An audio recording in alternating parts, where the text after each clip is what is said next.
So it's the first foraging walk, which has been really nice. I miss this. Every time I think I'm ready, and then something gets in the way.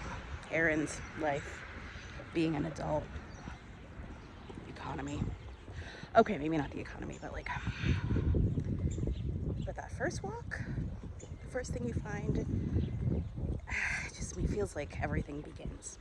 So I'm really happy to show you what I find. Summer. There's really something to be said about spring. I think that every time I get just a little uneasy, a little bit just not ready for the change, something feels missing, it's getting warmer. This just happens right before my first foraging walk, and when it happens, it's like, makes a totally different game. Totally different game. And the first foraging walk is, for me at least, is not about getting the first harvest of something, getting the first, oh my God, free food, free things. No.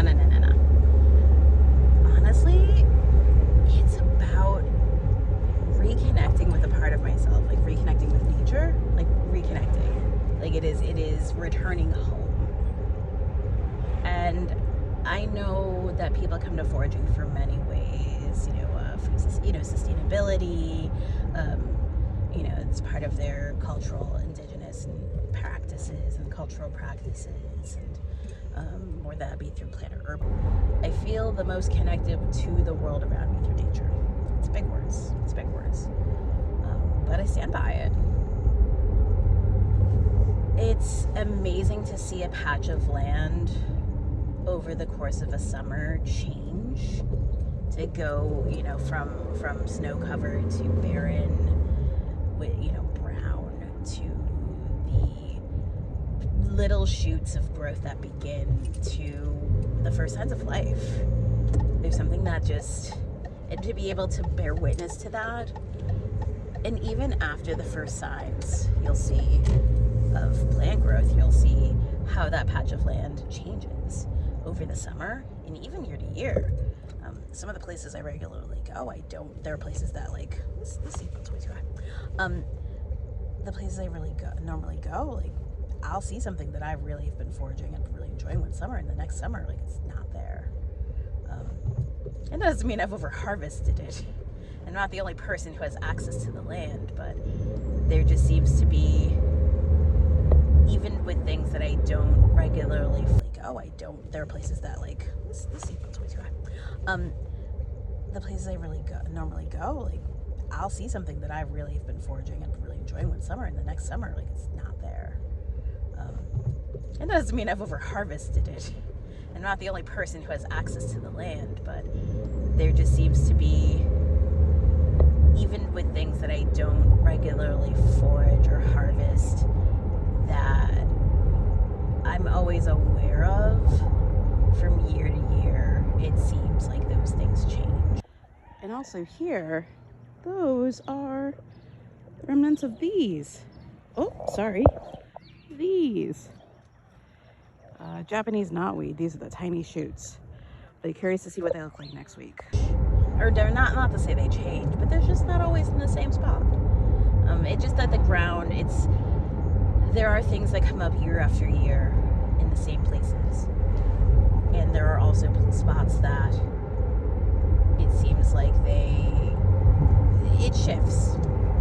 And as that is, every year I go and I find new places as I'm getting to know the community around me, as I'm expanding not only my network of foraging friends, but also people who are interested in doing these things with me. I get to see a different side of the world. And really, it's just in my own backyard. One of my favorite things about spring, well, foraging in general, but spring, at least this spring, is that I've been able to travel to a few different locations. I was in Wisconsin a couple weeks ago, so they're around the same weather as us. All right, I'm not going over there because I don't have the right footwear. But you see all that? That is all field garlic. All those really green tops right there, those are the tops of field garlic. And while they're... So if you see right there, that's still more field garlic. So you see right here, this is garlic mustard, and this is actually the ideal time of year to pick the garlic mustard leaves. There's just, I mean, you could even go smaller if you could find them, but they have an amazing, here's another patch, tanginess, like a little bit of that horseradish, but just enough. They get bigger and it becomes a bit too much. Just a little bit behind. When I was in Charlotte, North Carolina, they were ahead. Let me tell you, the magnolias were in bloom. Ooh, the magnolias were beautiful and in bloom. I just wanted to pull the side of the road. Actually, I didn't have a rental car, but I just wanted to pull ask the Uber to pull the side of the road so I can harvest some flowers. But obviously, we know we can't take everything with us, and I suppose that's another thing I learned from foraging, is that I really was able to embrace seasonality when it came to foraging. Maybe that bird. No. Farm to table cooking, farm to table philosophies are really just the way I see it. It's and not even just myself, but it's the way that people have lived. You eat with the seasons because that's what you had. Preserving because you wanted to stretch things. You wanted to stretch the food, your food stores. And I always, working around farmers and working around food a good amount of my career, I always understood seasonality, but not to the point I have with foraging. Sometimes there would be maybe just a 2-week window for a very specific plant that I really wanted to know about, and I can't tell you how disappointed I was to miss it.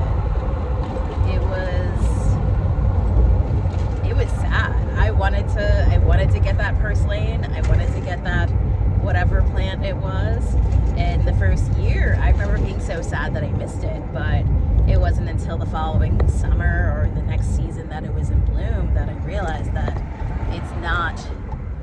it's really about being present and just knowing that if you aren't able to harvest something or get as much as you want that you use, you're going to catch it around on the next flip. You're going to catch it around the next time. There are some years where I've gone all in, and especially when I had a mulberry tree in my yard and harvested the mulberries and the mulberry leaves. And then there's been a couple summers where I just have not found a regular source, a space for it. So I find that I'm leaning into a sense of ease when it comes to foraging and seasonality. It's to seasonality, and that foraging is really where that comes from for me. And I do get sad every time the season is done because I'm just not ready to not be moving, to not be on my feet and understanding and interacting with nature. It's a piece that feels so freeing, and I tend to feel sad when it's done, but what I do know is that when spring comes around again, everything starts to be in bloom,